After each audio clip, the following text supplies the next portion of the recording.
Baik, kembali dalam cerita itu tadi sedikit infografik berkaitan dengan panduan pendaftaran program vaksinasi melalui aplikasi MySejahtera, dan anda kena pastikanlah aplikasi MySejahtera anda telah pun dikemas kini. Ada beberapa butiran yang kami kongsikan. Kalaulah anda terlepas, anda boleh terus ke esroawani.com. Ada kami muat naik video itu, khususnya dalam pautan ada ruangan khas kami sediakan, iaitu vaksin COVID-19. Baiklah, untuk waktu ini di segmen kedua cerita-cerita di sebalik berita, saya nak bersama dengan Erna Lisa Osman. Kalau diikutkan di esroawani.com, saya nak tunjukkan ini adalah salah satu artikel yang dimuat naik dan juga dituliskan oleh Erna Lisa. Vaksin COVID-19 MB, iaitu Menteri Besar menjadi individu pertama menerima suntikan di Johor. Menteri Besar Datuk Hasni Mohamad menjadi individu pertama yang menerima suntikan vaksin COVID-19 di negeri Johor. Kemudiannya diikuti Pengerusi Jawatan Kuasa Kesihatan dan Alam Sekitar Negeri R. Vidyanathan, Pengarah Kesihatan Negeri Datuk Dr. Amar Rabu, dan Ketua Polis Negeri Datuk Ayub Hamidin PC. Dan menurut Menteri Besar lagi, Johor menerima 70,200 dos vaksin pada fasa pertama, namun jumlah itu kurang dari bilangan petugas barisan hadapan yang perlu mendapatkan suntikan. Okey, butiran itu nanti Erna Lisa akan kongsikan kepada kami. Baik, tetapi untuk waktu ini Erna mungkin boleh kongsikan hari pertama program imunisasi COVID-19 di Johor. Mungkin boleh kongsikan reaksi bagi mereka yang telah pun menerima, reaksi sebelum dan juga reaksi selepas. Mungkin ada cerita-cerita yang dikongsikan kepada Erna, mungkin boleh kongsikan kepada kami. Baik, terima kasih Fauzi di Kuala Lumpur.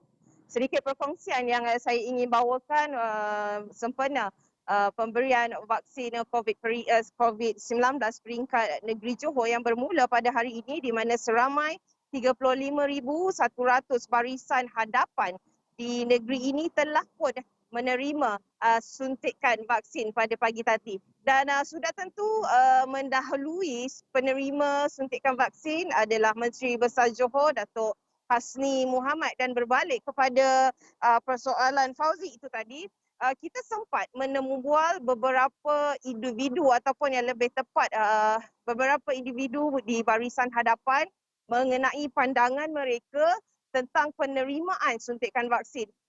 Mereka sudah tentu mengakui suntikan itu adalah satu perkara yang dilihat bagus untuk semua rakyat, terutama individu yang menerima suntikan. Namun sedikit persoalan, mereka mempertikaikan bagaimana pula orang sekeliling yang tidak menerima lagi suntikan tersebut. Erna, mungkin Erna boleh kongsikan selain daripada apa yang disebutkan dalam artikel yang dituliskan oleh Erna, antaranya yang menerima ataupun yang terlibat dalam hari pertama, fasa pertama program vaksinasi COVID-19 imunisasi di Johor. Selain daripada petugas barisan hadapan, kalau diikutkan ada satu lagi artikel yang mana menyebut dianggarkan lebih pada 1,018 daripada 10,000 pegawai dan anggota polis Diraja Malaysia PDRM Kontingen Johor dikecualikan daripada menerima suntikan vaksin imunisasi COVID-19. Jadi untuk hari ini siapa lagi selain daripada petugas barisan hadapan, iaitu petugas kesihatan ataupun pegawai kesihatan yang menerima vaksin, siapa lagi yang menerima suntikan vaksin pada hari ini? Dapat dikongsikan tadi tepat jam 8.30 Menteri Besar telah pun sampai di salah sebuah pusat pemberian vaksin di Johor, di Dewan Muafakat Adahat. Dan sejurus beliau menandatangani surat persetujuan penerimaan vaksin.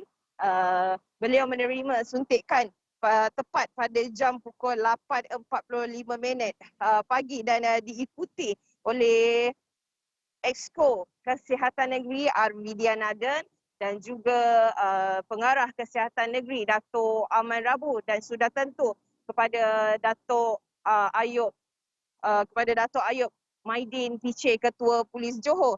Dan suntikan pagi ini tadi Fauzi diketuai oleh Jururawat Unit Kualiti dan Latihan Pejabat Kesihatan Johor Bahru Puan Badariah Muhammad Khalid, dan dibantu Jururawat Klinik Kesihatan Kepas iaitu Nur Razrina Johari.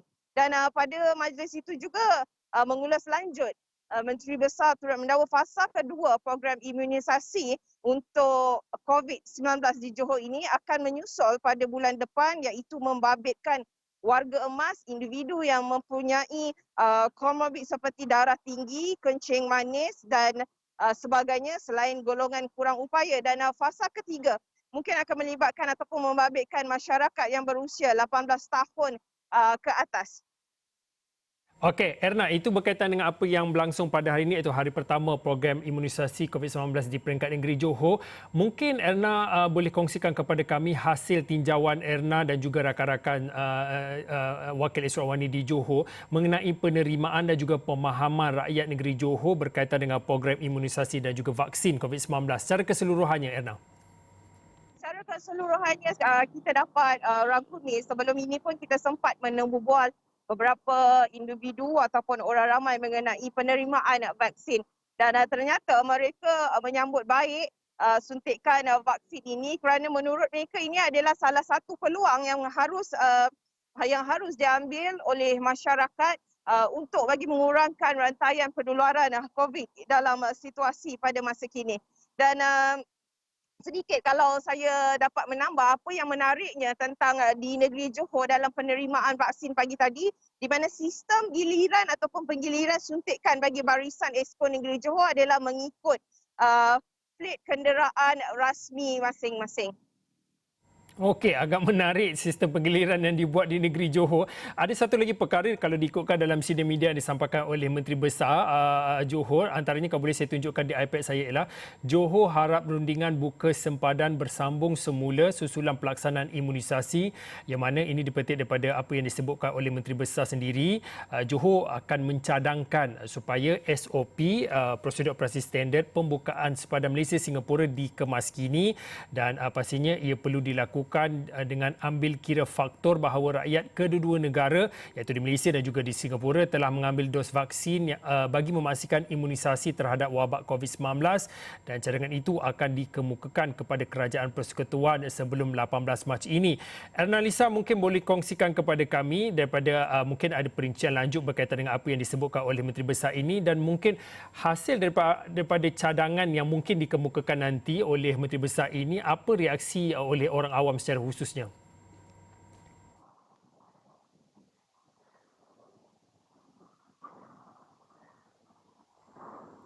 Erna, mungkin saya ulang balik soalan saya daripada kalau diikutkan dalam sidang media yang dikongsikan oleh Menteri Besar sendiri ada menyebut tentang cadangan dan juga harapan negeri Johor untuk melihat kepada rundingan membuka sempadan lebih kepada susulan pelaksanaan imunisasi. Mungkin Erna boleh kongsikan sedikit ataupun butiran lanjut mengenai cadangan ini.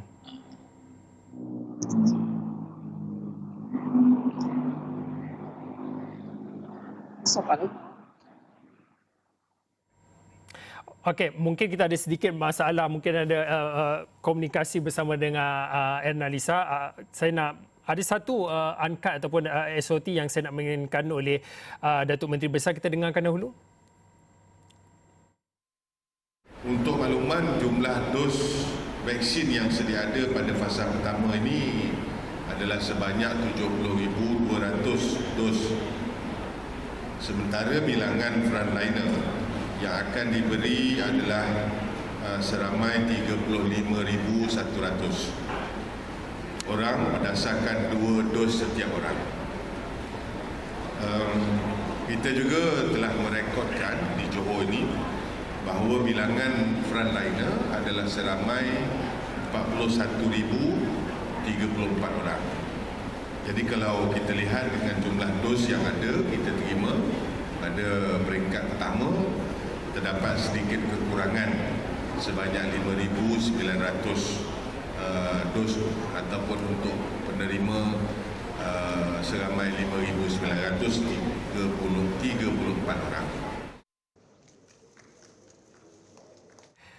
Okey, itu apa yang disebutkan oleh Menteri Besar Johor Datuk Hasni Mohamad berkaitan dengan fasa pertama program vaksinasi peringkat negeri Johor. Kalau boleh saya nak bersama sekali lagi bersama Erna Lisa Osman. Erna Lisa, tadi sebelum daripada apa yang kita mainkan sedutan rakaman daripada sidang media tadi ada menyebut tentang fasa pertama jumlah dos yang diberikan, tetapi saya nak bersama dengan Erna kita nak memberi tumpuan kepada cadangan yang diharapkan oleh negeri Johor yang mana mengharapkan supaya SOP ataupun standard operasi standard pembukaan sepadan Malaysia Singapura perlu dikemaskini dan ia pastinya mengambil kira beberapa faktor, antaranya rakyat di Malaysia dan juga Singapura telah pun mengambil dos vaksin bagi memastikan imunisasi terhadap wabak COVID-19 dan pastinya cadangan itu akan dikemukakan kepada Kerajaan Persekutuan sebelum 18 Mac ini.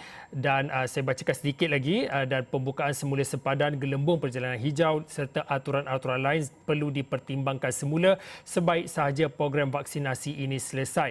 Dan untuk artikel lanjut anda boleh ke astroawani.com untuk mendapatkan artikel yang saya baru saja bacakan, iaitu Johor harap perundingan membuka semula sepadan bersambung semula susulan pelaksanaan imunisasi khususnya di peringkat negeri Johor. Dan ada lagi beberapa lagi artikel berkaitan dengan vaksin ataupun program imunisasi kebangsaan di peringkat negeri-negeri lain juga kami muat naik dan juga kami turut siarkan khususnya di pautan khas di astroawani.com. Ada ruangan khas yang kami sediakan vaksin COVID-19. Anda boleh terus ke ruangan itu untuk mendapatkan apa saja laporan berita dan juga artikel berkaitan dengan vaksin. Baiklah, sekiranya itu saja untuk waktu ini cerita-cerita di sebalik berita. Saya Fuzin, kita jumpa lagi.